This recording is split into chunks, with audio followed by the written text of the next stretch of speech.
Good evening. Andy's just checking his watch already. It's a bit harsh. Just got on. Today was about respecting authorities. So it's part of our series on authority. And so as part of this is just recognizing we don't have all the authority, but authority has been given to different governments, different leaders, different people within our workplaces and so on. And so I was going to go through this today and look at what the Bible has to say on the topic, but also give a few stories from my situation. And they may not apply to you. They may not be utterly transferable. So you need to do a bit of work yourself and think, well, I don't work in that sphere, but I do work in this sphere. So I'll give a few examples of how we've interacted with local government. And then you might think, well, I don't operate in that sphere, but I do work in a college, or I work in this environment, or I'm in that environment. And maybe I could just think about how I might do things there. So there's a bit of work for you to do with God as we sort of look at this idea of respecting the authorities. And so Peter wrote these words. He said, "Make the master proud of you by being good citizens. Respect the authorities, whatever their level. They are God's emissaries for keeping order. It is God's will that by doing good you might cure the ignorance of the fools who think you're a danger to society. Exercise your freedom by serving God, not by breaking the rules. Treat everyone you meet with dignity. Love your spiritual family. Revere God and respect the government." And we might think, well, it's okay for Peter back in those days, but government now isn't what it used to be. And there's not a lot of respect for our government, is there, generally? It's very fragile. All the governments probably in Europe are very fragile. But Peter wrote this. I've told some of you this before. Peter wrote this in the time of Emperor Nero. And Emperor Nero wasn't the sort of person you'd want to have in charge of your country when you were there. George is nodding because she knows the history, and you can learn more about that by doing her course. But Emperor Nero, this is a true likeness of him. There you go. In AD 54 to 68, he said about the persecution of the Christians. And he heard that they were called the light of the world, or they called themselves the light of the world, and they followed this man, Jesus, who was the light of the world. And he thought, I'll make them the light of the world by setting fire to them. And so he made this thing called Roman candles, which were Christians that were burning at the end of the street. And so when Peter wrote these words about being good citizens, respecting the authorities, it's quite amazing, isn't it? The environment he's living in, when his friends are being burnt down the street, literally, and these are the words that Peter writes. So in the notes, I'm going to put a bit more, but I won't dwell on it today too much, about the 3 reasons that Peter gives for being a good citizen. One is to make God proud of you. He loves you, but he wants to be proud of you by the way you conduct yourself in life and in your workplace and so on. To exercise your freedom. So it's not about being a slave by obeying and doing everything right, but it's about being free to be who you're called to be. It's an important thing, isn't it? So we're not doing these things because we have to. We're doing them because we're free to do them. It's just a little subtle thing that Peter brings out. And the third, it's quite a nice phrase, is cure the ignorance of the fools who think you're a danger to society. And it's true to say, whenever we initiate anything as churches or as faith groups, there's somebody who always thinks, oh my goodness, they're brainwashing again. Oh, they're polluting children's minds and all the rest. And all these phrases come up about us and the danger and the damage that Christians and faith groups do. So Peter says, if you're a good citizen, then they'll no longer be ignorant, but they'll understand actually what you're about. They'll understand that God is working with you. So going back to that idea of freedom, John Piper said this: we show our freedom from men by our submission to men. So that's, again, just saying we're not in a slavery mindset when we're saying respect and obey, but we're being free in all that we do. Martin Luther put it a different way, same sort of thing. A Christian man is a most free Lord of all, subject to none. A Christian man is the most dutiful servant of all, subject to all. And so some of the politicians that I don't spend hours dining with politicians, but when I do engage with them and talk to them, you hear that often what people do is they blame them for things and they complain to them.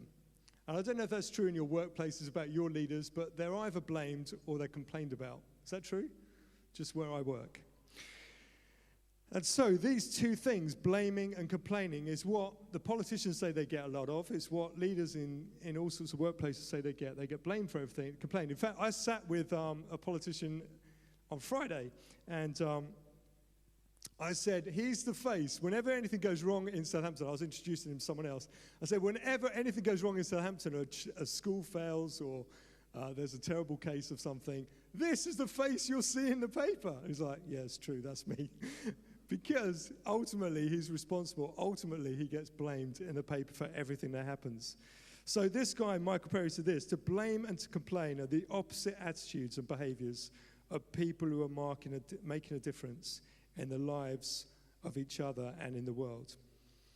So we can think about that, because I don't know about you, but it's easy to fall into that, isn't it, in our weekly, daily life in work, to blame other people and complain. And so what I want to do is try and think about what is Peter saying, what is the Bible saying about the practical things we can be doing. So when we find ourselves complaining, we say, oh no, that's not the life I'm called to. I'm supposed to be doing this, this, and this. So we're going to think about that. Occasionally, us church leaders get the chance to meet with some of the leaders of the council and talk about some of the issues that are around. We've been talking about some of the street homelessness and the street begging. There's a big problem within the city of Southampton. So my work as church leader is mainly over that side of the board, those two banners. And so that you see that thing there, strategic partnerships with city church and local government. That's something that we pray for and look for in our lives. So we meet sometimes with these leaders, and beforehand we might, as a group of church leaders, get together and think, right, what do we want to raise? What do we want to talk about? And I'll tell you, one thing that comes up nearly every time we have the pre-meet, parking, as the key issue. So one person said, look, Sunday parking is a nightmare. It's killing our congregations. We've got to pay for parking on a Sunday morning or Sunday evening. Surely we can talk to them, the council, when we meet them, about the cost of parking and whether we could have more free parking or parking permits for church people. And then one other person piped up and said, in Winchester, if you're a church leader, you get free parking all over the city. So you could do pastoral visits wherever you want. We should ask our council for this. And I'm thinking, this wasn't the agenda I was imagining. This 1 hour that we get every now and then with our council leaders, this wasn't what I was going for. And so in essence, I think what Peter was saying is what John F. Kennedy said in his inaugural speech, one of the greatest speeches, isn't it, of all time. He nicked it, I'm told, from, or I read recently, from his headmaster. But in January 1961, he said these famous words: ask not what your country can do for you, ask what you can do for your country. So just very simply, in meetings, not just with council leaders, but with leaders generally, I just think now, actually, I can go into this meeting and I'm thinking, what do I want them to give me? But to be a servant of all, which is what Martin Luther was saying, then I have to do the opposite, don't I? I have to say, what can I do for them? And I've got a limited budget. They've got multi-million-pound budgets. And so I'm scraping around sometimes for something that I can give or serve. And sometimes when I'm talking to the people with the multi-million-pound budgets, probably all I can do is give them a little card with maybe some Bible verses on, or a little word to encourage them, or just to say, I think what God's saying. And I can give them a little card and a postcard. I say, just to let you know I'm praying for you. I can do a simple thing like that, can't I? And I can afford that with my meager budget that I live on. But it's a subtle mindset, but it's a massive one, because it means when we're going into meetings with leaders of any type, we're not going in saying, right, this is what I want from them, which is our natural default position, but we're saying, what can I give to them? God so loved the world that he gave his only son. And so a position of love will mean that we're in a position of giving, and that we're going in thinking we're giving it. And if we are going to take something, this is what my rule is, if I'm going to take something from that meeting or ask for something that I need, then I'm going to give two things back. I'm always going to be giving more than I get back. So if I need something, really desperately need something, I'll make sure I'm giving two things back into the mix. And so I don't know if you can translate that into your world. I'm just thinking about some of the meetings I have. Maybe you can, maybe you can't. Bear with me regardless. So John F. Kennedy, we're doing all the big hitters today, Martin Luther, John F. Kennedy, and finally Alan Scott, who leads the church in Northern Ireland in Coleraine. He wrote these words this week, just in a tweet. He loves Twitter. The power of the kingdom is given to bring health to the city, not just church. Jesus calls us to broken humanity, not Christian activity. We could probably discuss that for hours, couldn't we? But ultimately, if we're the light of the world, as Nero discovered, then we need to be in the world and radiating this light out. We need to be showing this love. And so the project that I and others have been involved in for several years now, and the church is heavily involved in, is this Love Southampton project. And you can have a look at that, lovesouthampton.org, on the website. That's a beautiful photo of the bar gate I took the other week. And I know we've been talking about this as a year of fulfillment, but there's a great document that's been around for years. It's up in Parliament somewhere called the All-Party Parliamentary Covenant. Say that all together. All-Party Parliamentary Covenant between faith and society. And I've been trying, along with several other people, to get this signed between us and the council for 5 years. I think I've talked to different people, and the trouble is as soon as you get their agreement, sometimes they move on or they get voted out of power, so it's quite hard. Whereas we've been there for years. So this covenant sets out what this great thing, we've written up there, strategic partnership, it sets out very clearly from all party parliamentary groups, Conservatives, Labour, etc., etc. It sets out how faith should operate, how faith groups should conduct themselves, and how local authorities and police groups should treat the faith groups. So there's a level of respect between them. It's a well-written document. And this is a photo from last month when it was finally signed by the council. Satvir Kaur is the lead for the council, and there is the mayor in the picture. And it was signed not just by the churches, but by all the faith groups in Southampton. They were all present for this thing in June. And so it was a great thing to have done, and it forms a basis for how we operate in future, because what happens is every time we start a school or a project, people say, oh, you're just doing it so you can put a Bible in their pocket. You're just doing it so that you can pray on the vulnerable. You're just doing it, da-da-da-da. And what this sets out very clearly is, no, this is how we're going to operate. We're not going to pray on the vulnerable. That's not what we do. We're not going to put Bibles in people's pockets. We're not going to impose our faith.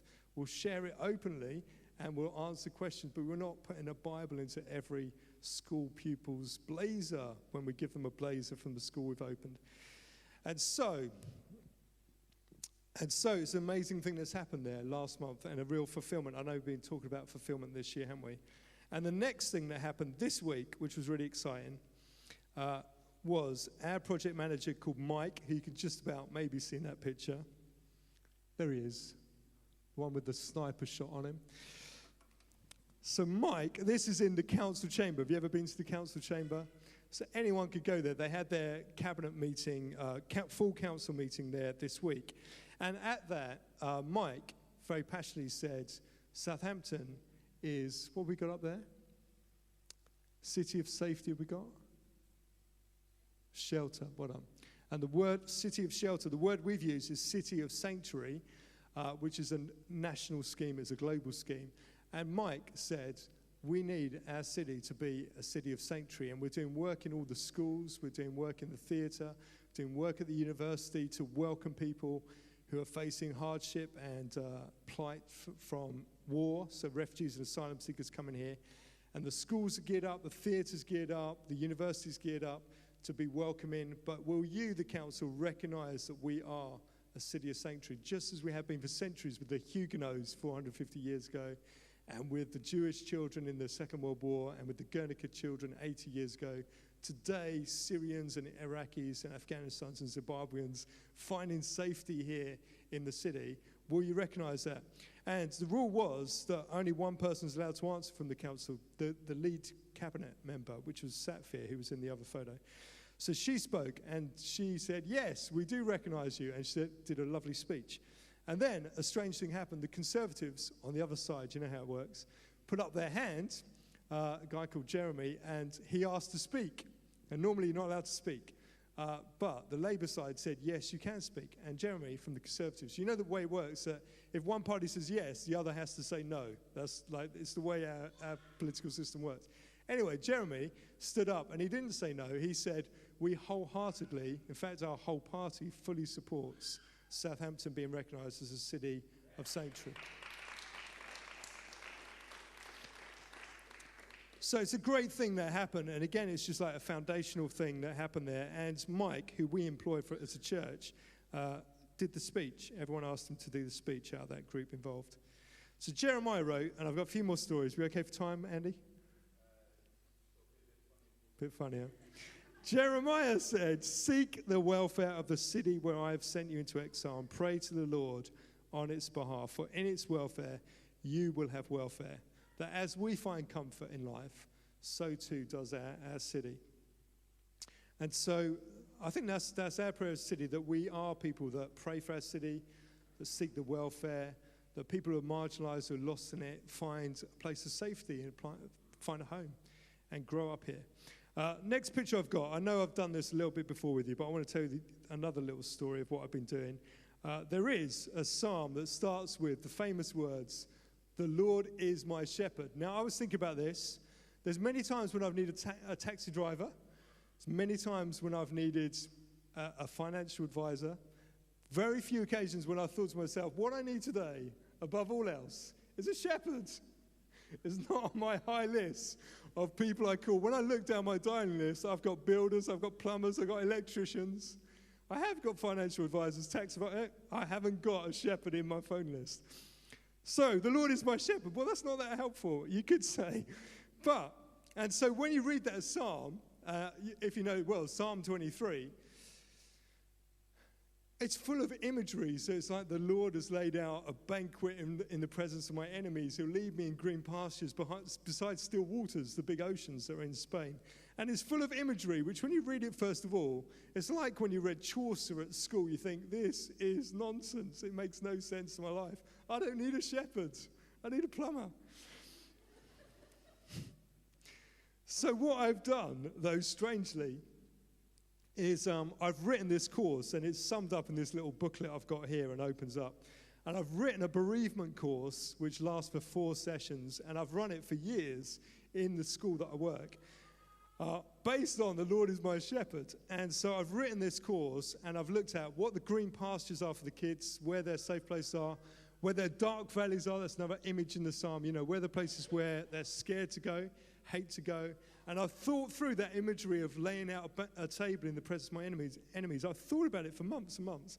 And eventually I've written this course, and I've run it for years and years at the school. And the kids love it. In fact, you may have heard this story before because it's been around for 5 years. There was a lad whose dad was murdered. And so when I first ran the course, I was hoping for 11, 12-year-old girls. They're the ideal group because they'll listen to you no matter what you say. But I ended up with year 10 boys who will not listen to you no matter what you say. And one of those boys, sadly, his dad had been murdered. He was one of the toughest kids in the school.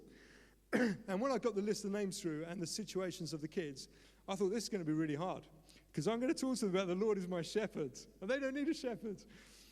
And so I was worried about it. And so I explained to them about picture language in the psalm. And then I said to the group, what do you think it means when it says the Lord is my shepherd? And the lad, whose dad had been murdered, said these words straight away. It's amazing. He said, it's a leader you can trust. It's a leader you can trust. I thought, you know what? I could ask 1,000 Christians the same question. I wouldn't get a better answer than that. And then, over the years, as I've used this picture language, God's spoken to them, I think, through that picture language in a way that I could never do through writing down grief structures or whatever you can do. I don't know what they are. So, more recently, and this is just last month, bringing you up to date, I decided that this course that I've been running for years at the school, I'd roll out to all the Southampton schools. So I invited them all to come to hear about the Lord is my shepherd, Psalm 23, genius piece of work, to come and listen to this. And to my amazement, just about all the schools said yes. So I had over 40 people come to this training course. And they came not just from the secondary schools, they came from the colleges, the special schools, and the primary schools. The whole gambit came. And then I started to get nervous again about my shepherd and other things. And I started to think, it was okay in my school, but they like me, But now I'm doing it to big schools, and they may not like it. And so I was nervous. So I did the same thing. I went through, not just the Lord is my shepherd, I went through, I made them work really hard to understand green pastures, then dark valleys, and then finally I did the hardest one, I think, which is that God lays out a table in the presence of my enemies. Now, I don't know what you think that means, But I suggested to them that actually when our enemies now are not like David who wrote the psalm, they're not Goliath or the Philistines, it's cancer, isn't it? It's meningitis, it's suicide, it's all those things are our enemies now for our kids, or maybe even terrorist attacks are the things that are the enemies. So part of the process of this psalm is identifying who the enemy is. And then somehow, when you think, say if it's cancer that we're talking about, which is the most prevalent, then things like Race for Life suddenly become, they fit into that analogy, don't they? That there's a strange celebration. Who's ever run Race for Life or walked it, seen it, or been disrupted by it? Yeah? So with Race for Life, there's a strange celebration. People dress up, don't they? They get pictures printed on their T-shirts. They wear funny things in their hair. And people who can't run try and run for a while. And so it's a fun race that happens, and people enjoy it, and they talk about it. In some ways, it's like a banquet, isn't it? It's a little feast that's happened, a little celebration. And the motto of Race for Life is it something like, cancer, we're coming for you, isn't it? It's a sense of you're the enemy, and one day you'll be defeated, which is exactly what the little psalm says, isn't it? Or another one, just quickly, Grenfell Towers, that terrible event last month. We all saw the sort of smoking building. But then days afterwards, a weird thing happened, didn't it? There was a gathering. There was a banquet spread out at the foot of that place, mainly across Latimer Minster and the other churches around there, where thousands of people came together and gave millions of pounds and gave their goods and opened up their homes. And suddenly there was a little banquet. And what I said, suddenly there was this celebration in the presence of the enemies, and they're still trying to work out who the enemy is, aren't they? Is it the council? Is it the media? Is it the builders? They're trying to work out all the time who the enemies are. So I said to the teachers, actually, when your students come up to you and say, there's been an attack in London, we want to run a concert, that's what they're talking about. They want a banquet in the presence of their enemies. They want to say, this has happened, but we're going to celebrate and we're going to defeat it one day. So all the teachers were loving this and understanding how that piece of humanity worked. So amazingly, they liked the course more than you can imagine, and came back with loads of good feedback. But sometimes, so I'm telling this story because I was really nervous. I've told you that, haven't I? I was nervous about the content. I was nervous about the psalm. I was wondering whether it would work in a wider setting, but it worked. I had to take a risk. I honestly had to take a risk because when I hand out evaluation forms to 40 school teachers, they can be hard, can't they? If you're a school teacher, you can get a 2 out of 10 from a teacher. If I gave it to you guys now, you wouldn't score me below a 3, would you? Teachers would. Pete's given me a 1 already. So on this course, I had a score out of 100. The average score from all of them was 98. That was the average score. Amazing. And all I did was a Bible study on Psalm 23. It's madness. Okay, let's move on. Okay, we'll skip through that. So finally, I did promise you then, what can we do? And I think, first off, we can pray for those in leadership. It says it again and again, doesn't it, in the Bible. Pray for those who are in leadership. And we can let them know that we're praying for them. With the Westminster Bridge attack that happened, and the MPs and the policeman that was killed, I sent a message just to our MPs and said, glad you're safe, because I heard that they were safe. And just let you know, we're praying for you and all the people you're working with.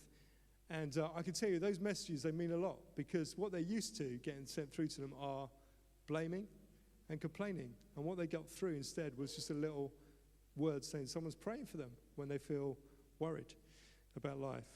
The second thing, the most important thing, is turning up, is showing up. Woody Allen said 80% of life, 80% of success is showing up. And this is the only image I could find. 90% of life is just showing up. This week, on Tuesday, I had in my diary tons of meetings, and one of them was missable. Do you ever have that in your diary? You're thinking, it's missable. It wasn't one with you, Bev. Just be glad to know. You were away. You were on holiday.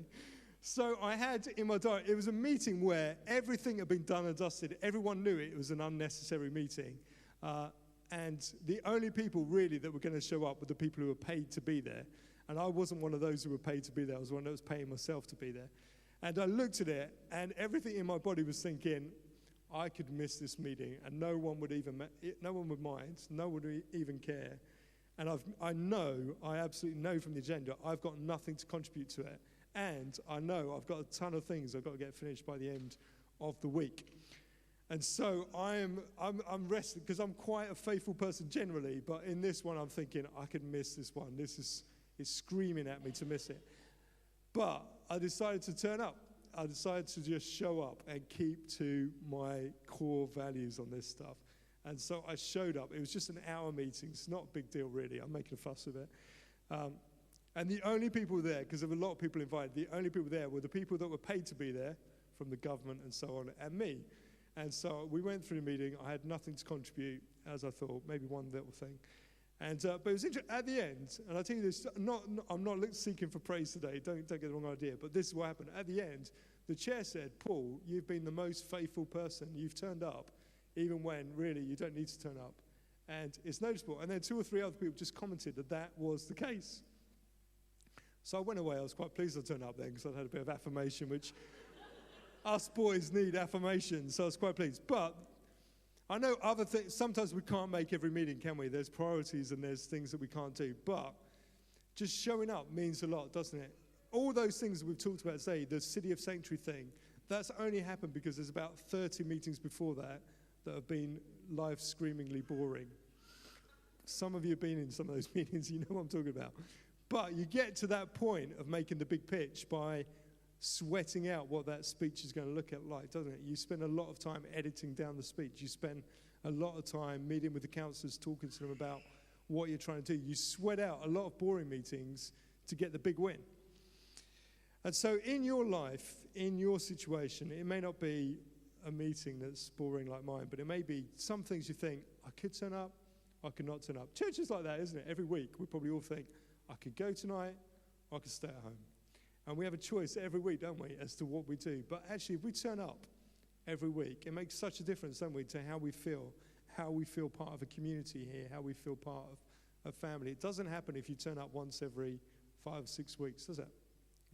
It's not that we're being exclusive, it's just the reality of life.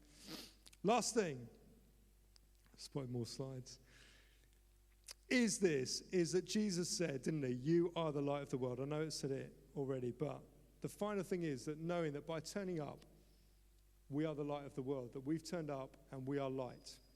Just simple. We don't have to be fantastic. We just are the light of the world when we're there. So that's why it's important we show up, because there's a lot of darkness in our world, isn't there? And when we show up, we bring that light.